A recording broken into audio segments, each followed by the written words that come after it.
জানা যায় আলিপুরদুয়ারের এই পিকনিক স্পটের নাম রাখা হয়েছে চা বাগানের নাম অনুযায়ী। শুধু জেলা নয়, জেলার বাইরে থেকেই বহু মানুষ এখানে আসেন পিকনিক করতে।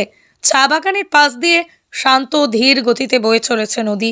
দেখে মনে হয় প্রকৃতি যেন রং তুলির টানে হাতে আঁকা ক্যানভাসে এক টুকরো ছবি।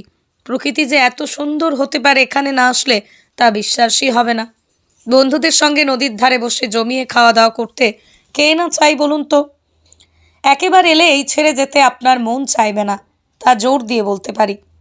জলদাপাড়া জঙ্গলের পাশ দিয়ে চলে গিয়েছে মহুয়া যাওয়ার রাস্তা। চা বাগানের পাশ দিয়ে দুটি পাতা একটি কুড়ি তুলতে তুলতে পৌঁছে যাবেন মহুয়ায়। তোরসা নদীর পাশ দিয়ে সরু এই রাস্তা ধরে এগোলেই পড়বে সেই পিকনিক স্পট। তোরসা নদীর ঠান্ডা হাওয়া যখন এসে লাগবে আপনার গায়ে, তখন গা যেন শিউরে উঠবে আপনার। দূরের দিকে খাড়া পাহাড়, সেই পাহাড়ের এক ফাঁক দিয়ে সন্ধ্যা হলে সূর্যাস্ত যাওয়া দেখা, এই সব কিছু পাওয়া যায় আলিপুরদুয়ারের মহুয়া পিকনিক স্পট গেলে।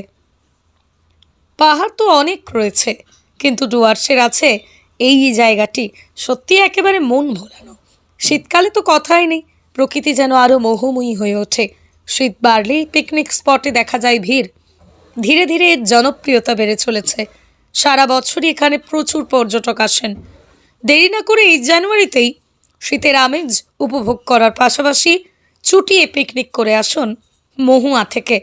পিকনিক করে কেমন লাগলো তা জানতে আপনার কমেন্টের অপেক্ষায় থাকবো আমরা।